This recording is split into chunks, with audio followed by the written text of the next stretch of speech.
একটা রসমালাই কেটে দেখাই, দেখুন ভিতরটা কতটা সফট হয়েছে। অনেকেই বলেন যে রসমালাই বানাতে গেলে ভিতরটা সফট হয় না, ভেঙে যায়।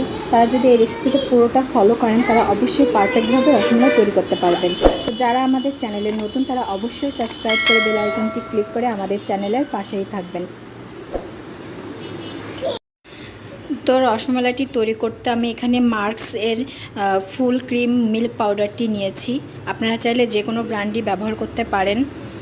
তো অবশ্যই ফুল ক্রিম মিল্কটাই নেওয়ার চেষ্টা করবেন, তাহলে এবার একটি বোলের ভিতরে আমি সেই মিল্ক পাউডারটি পুরোটাই দিয়ে দিলাম। এখানে প্রায় 75 গ্রামের মতো আছে। এরপর দিয়ে দিচ্ছি বেকিং পাউডার। অবশ্যই বেকিং পাউডার দেওয়ার ট্রাই করবেন, বেকিং সোডা দিলে কিন্তু মিষ্টিটি পারফেক্ট হবে না। তো এরপর আমি একটি চামচের সাহায্যে এটা ভালোভাবে মিশিয়ে নিচ্ছি। আপনারা চাইলে এখানে হাতও ব্যবহার করতে পারেন। তো আমার বেবি সামলাতে হচ্ছে দেখে আমি চামচটা ব্যবহার করতেছি।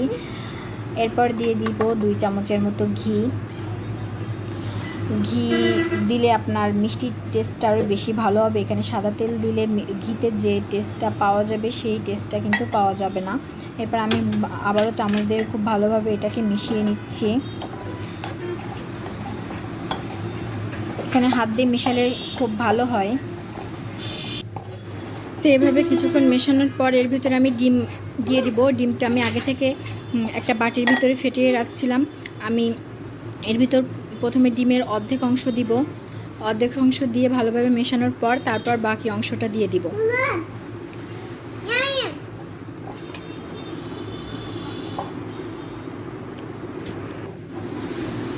তো এখন ডিমের বাকি অংশটা দিয়ে দিব।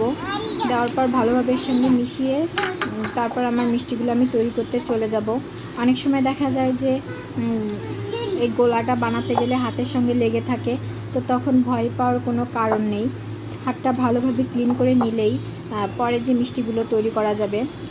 তো হাতটা ভালোভাবে ক্লিন করে শুধু একটু তেল মেখে নিলেই মিষ্টিগুলো সুন্দরভাবেই বানানো যাবে। আমার বেবিটা খেলা করতেছে, তাই ও পাশে থেকে সাউন্ডও শোনা যাচ্ছে হয়তো। আমার প্রায় এটা মিশানো হয়ে গেছে। তো আমার হয়তো বা হাত ধোয়ার প্রয়োজন হবে না, কারণ এটা মেশাতে আমার হাতটা এমনিতে অনেকটা ক্লিন হয়ে গেছে।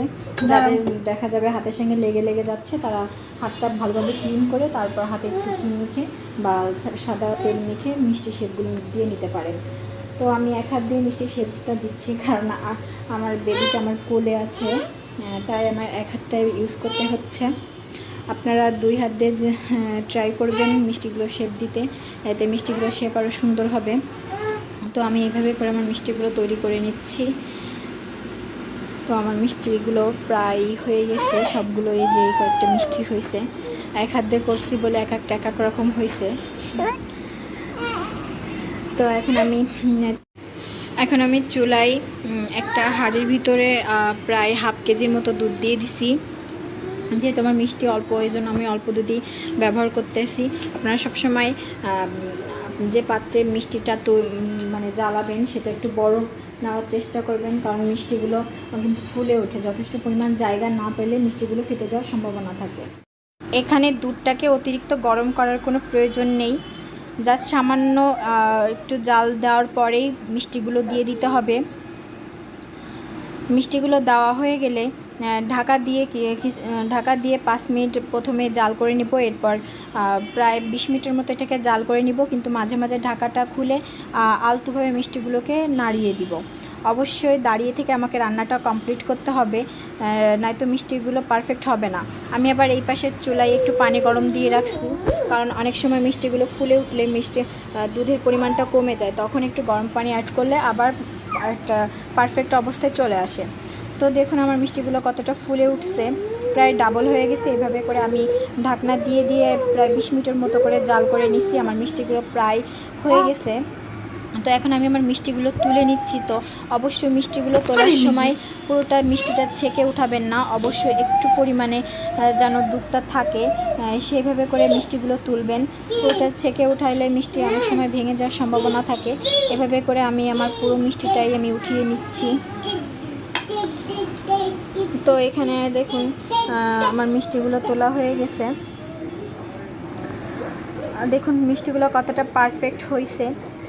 এখন মিষ্টি তৈরি করা হয়ে গেছে, এখন হচ্ছে মালাইটা তৈরি করতে হবে।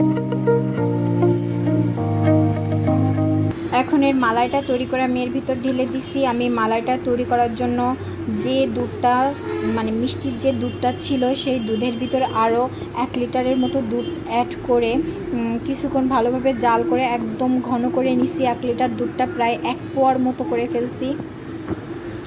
তো এই দুধটা দিয়েই আমি এখানে মালাই তৈরি করছি। দেখুন আমার মিষ্টিটা কতটা পারফেক্ট হয়েছে। এভাবে করে আপনারা বাসায় যদি প্রতিটা স্টেপ ফলো করে তৈরি করেন তো অবশ্যই আপনাদের মিষ্টিও এরকম পারফেক্ট হবে।